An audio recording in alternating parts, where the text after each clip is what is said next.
students, welcome back to my channel Educational Galaxy. We are doing chapter number 3 Atoms and Molecules part 2. So let's start. आज का topic start करते हैं what is an atom से। Story of atom तो हमने पिछली video में देख ली थी, उसका लिंक मैंने डिस्क्रिप्शन में दे रखा है।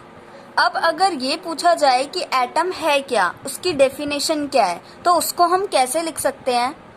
पहले एक बात बताओ, क्या तुमने कभी मैसन को मतलब मिस्त्री को कोई घर बनाते हुए देखा है? आई एम श्योर देखा ही होगा। तो जो मिस्त्री होता है वो घर किस तरीके से बनाता है, पहले एक एक ईंट लेके उनको जोड़ता चलता है और पूरी वॉल बन जाती है, फिर वॉल्स को जोड़ जोड़ के रूम बन जाते हैं और फिर सारे कमरों से एक पूरा घर बन जाता है। इसी तरीके से जो मैटर होता है, मैटर बनता है, तो जो सबसे छोटी यूनिट है जिसको जोड़ जोड़ कर मैटर बनता है वही एटम कहलाती है। Means the smallest unit of matter is an atom. जिस तरीके से एक दीवार की सबसे छोटी यूनिट एक ईंट होती है या पूरे घर की सबसे छोटी यूनिट एक ईंट होती है जहां से वो बनना स्टार्ट होता है, इसी तरीके से मैटर की सबसे छोटी यूनिट एटम होती है जहां से मैटर बनना स्टार्ट होता है।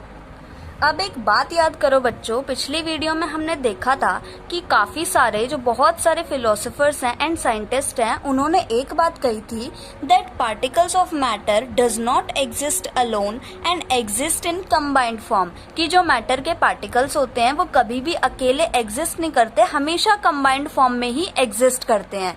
तब क्योंकि एटम का पता नहीं था इसलिए उन्होंने पार्टिकल्स कहा था, लेकिन अब हमें पता लग गया मैटर किस चीज से मिलकर के बना होता है, एटम से। मतलब अगर हम यूं कहें that atoms of matter does not exist alone and exist in combined form, तो ये भी बिल्कुल सही होगा।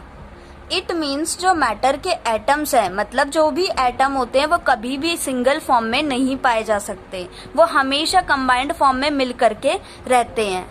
तो मान लो ये एक एटम है, इसके साथ काफी सारे मिलियंस ऑफ एटम्स मिल गए और इन्होंने मिल करके एक ग्रुप बना लिया। तो ये मिलियंस ऑफ एटम के ग्रुप को कहा जाता है मॉलिक्यूल।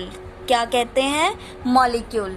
यही तो हमारे चैप्टर का नेम है ना, एटम्स एंड मॉलिक्यूल्स। तो अभी तक एटम्स के बारे में तो हमने काफी सारा पढ़ लिया, तो अब बारी है मॉलिक्यूल्स की। तो अगर हमसे पूछा जाए व्हाट इज मॉलिक्यूल, तो हम सिंपली कह सकते हैं ग्रुप ऑफ 2 और मोर एटम्स इज कॉल्ड मॉलिक्यूल। 2 या 2 से ज्यादा एटम्स जब मिल करके कंबाइंड फॉर्म में रहते हैं उसे मॉलिक्यूल कहते हैं। अब इसके अंदर हमें 2 चीजें पढ़नी है। First one is molecules of elements and second one is molecules of compounds. इन दोनों को समझने से पहले 2 बहुत ही इंटरेस्टिंग कॉन्सेप्ट देख लेते हैं जिनसे इनको समझने में भी हमें हेल्प मिलेगी। ठीक है, तो पहला कॉन्सेप्ट है हमारा सिंबल्स ऑफ एलिमेंट्स। काफी सारे एक ही तरह के मॉलिक्यूल्स जब मिलके ग्रुप में बना लेते हैं तो वो एलिमेंट्स बना लेते हैं। इन एलिमेंट्स को शो करने के लिए अलग अलग सिंबल्स का यूज किया जाता है। तो सबसे शुरू में जो जॉन डाल्टन सर थे, भूल तो नहीं गए? याद है ना क्या दिया था इन्होंने? हाँ, डाल्टन्स एटॉमिक थ्योरी। तो डाल्टन्स एटॉमिक थ्योरी देने के बाद जॉन डाल्टन सर ने कहा कि इतने सारे एलिमेंट्स है तो बच्चे बेचारे याद तो कर नहीं पाएंगे, तो हम उनको शो करने के लिए कुछ छोटे छोटे सिंबल्स रख लेते हैं। लेकिन इन्होंने जो सिंबल्स बताए वो तब भी बहुत टफ थे, याद रख ही नहीं पा रहे थे सब। क्यों? क्योंकि उस समय सिंबल्स उस तरीके से रखे जा रहे थे जैसे जहां पे एलिमेंट मिलेगा वहीं के नाम से उसका सिंबल भी रख दिया। लेकिन बाद में सबकी दुख तकलीफ समझते हुए साइंटिस्ट ने इसका भी जुगाड़ निकाला और कहा अब से बच्चों तुम्हें एलिमेंट्स को याद रखना बहुत ही सिंपल है। उनके जो हम सिंबल्स दे रहे हैं वो सिर्फ तुम्हें 4 पॉइंट देखने हैं और तुम्हें उनके सिंबल्स याद हो जाएंगे। तो क्या है वो 4 पॉइंट्स? सबसे पहला है फर्स्ट लेटर ऑफ एलिमेंट्स। जो भी हमारा एलिमेंट्स होगा उसका फर्स्ट लेटर हमें लिखना होगा, जैसे कि हाइड्रोजन के लिए H, ऑक्सीजन के लिए O, नाइट्रोजन के लिए N। लेकिन ऐसा जरूरी नहीं है कि सबके हम फर्स्ट लेटर लिख दें। क्यों? क्योंकि बहुत सारे एलिमेंट ऐसे हैं जो कि H से स्टार्ट होते हैं या फिर O से या फिर N से। तो ये नेम्स तो क्लैश कर जाएंगे। फिर हमें कैसे पता लगेगा सिंबल से कि ये हाइड्रोजन का है या फिर हीलियम का है या किसी और एलिमेंट का है? तो उसके लिए साइंटिस्ट ने सेकेंड पॉइंट दिया, that is first letter in capital and second letter in small. जो फर्स्ट लेटर होगा वो हमें कैपिटल में लिखना होगा और सेकेंड लेटर स्मॉल में। जैसे कि एल्यूमिनियम के लिए Al, A कैपिटल में, L स्मॉल में। ब्रोमीन के लिए Br, कैल्शियम के लिए Ca। Third point is first letter and a letter appear in the name. Element का फर्स्ट लेटर तो सेम कैपिटल में और एक ऐसा लेटर जो कि उसके नेम में आ रहा है। जरूरी नहीं है वो सेकंड वाला ही हो, बाद वाले भी हो सकते हैं। जैसे कि मैग्नीशियम के लिए Mg, जिंक के लिए Zn एंड क्लोरीन के लिए Cl। अब तुम सोचोगे कुछ एलिमेंट्स तो ऐसे भी है, ना तो उनका फर्स्ट लेटर लिया जाता है, ना ही जो उसमें और कोई बीच में आ रहा है उसे लिखा जाता है। जैसे कि आयरन का Fe और सोडियम के लिए Na। तो फोर्थ पॉइंट यही तो है हमारा।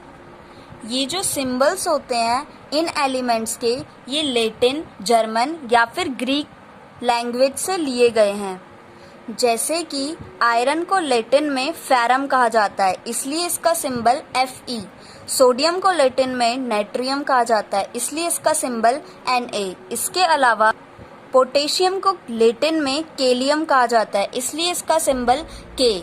इनके अलावा भी बहुत सारे ऐसे सिंबल्स हो सकते हैं, लेकिन जो 4 पॉइंट्स अभी हमने डिस्कस करे हैं सारे इन्हीं पर बेस्ड हैं और तभी इनके सिंबल बनाए गए हैं। बच्चों, ये सारे जो सिंबल्स हैं ये सब IUPAC, international union of pure and applied chemistry, यहाँ से अप्रूव किए गए हैं। एक बात और इम्पोर्टेंट, ये 4 पॉइंट्स मैंने बता दिए तो इसका मतलब ये नहीं कि तुम अपनी मर्जी से कुछ भी सिंबल बना दो। जैसे मैग्नीशियम को तुम MU लिख दो, ऐसा नहीं। ये सब जो बनाए गए हैं हमारी सहूलियत के लिए ही बनाए गए हैं, ताकि बच्चे इजीली याद कर लें और उनके पास बहुत सारा कंटेंट ना हो कि कैसे हम याद करें, किसको क्या लिखें। तो ये बिल्कुल इजी है, 2-3 बार आप याद करोगे तो इजीली याद भी हो जाएंगे। बाकी मैं याद करने की ट्रिक भी बताऊंगी एक वीडियो में। अब दूसरा छोटा सा topic, atomic mass. Atomic mass क्या होता है? Mass of an atom of an element. किसी भी एलिमेंट के अंदर बहुत सारे एटम्स होते हैं छोटे छोटे, तो उन सब एटम में से हर एक एटम का मतलब एक एटम का क्या मास है, उसी को एटॉमिक मास कहा जाता है। अलग अलग एलिमेंट्स के अलग अलग एटम्स का जो मास होता है वो सेम रहता है। जैसे मान लो हम ऑक्सीजन की बात करें और दूसरी तरफ हम नाइट्रोजन की बात करें, तो ऑक्सीजन के अंदर भी अलग अलग एटम्स होंगे जो कि एक ही टाइप्स के होंगे, और नाइट्रोजन के अंदर भी अलग अलग एटम्स होंगे जो एक ही टाइप के होंगे। तो इन एटम में सब एटम्स का एक फिक्स्ड मास होगा। मान लो इनका मास A है और जो दूसरा नाइट्रोजन, इसके अंदर जो एटम्स है इनका भी एक फिक्स्ड मास होगा जो कि B है। तो सारे साइंटिस्ट के पास फिर से ये प्रॉब्लम आ रही थी कि अब हम हर एक का फिक्स्ड मास कैसे शो करें कि क्या मास है। तो उन्होंने फिर दिमाग लगाया, एक्सपेरिमेंट्स किए और फिर उन्होंने कहा जो कार्बन 12 आइसोटोप है, आइसोटोप हम नेक्स्ट वीडियो में नेक्स्ट चैप्टर में देखेंगे। चैप्टर नंबर 4 में पूरा अच्छे से पढ़ेंगे आइसोटोप्स क्या होते हैं। अभी सिर्फ इतना समझ लो कि जो कार्बन 12 आइसोटोप है, इसको रिलेट करके जितने भी एलिमेंट्स के एटम हैं उनका मास उन्होंने बता दिया। उन्होंने कहा जो 1/12 ऑफ कार्बन एटम का मास है वही सारे एटम्स का मास है।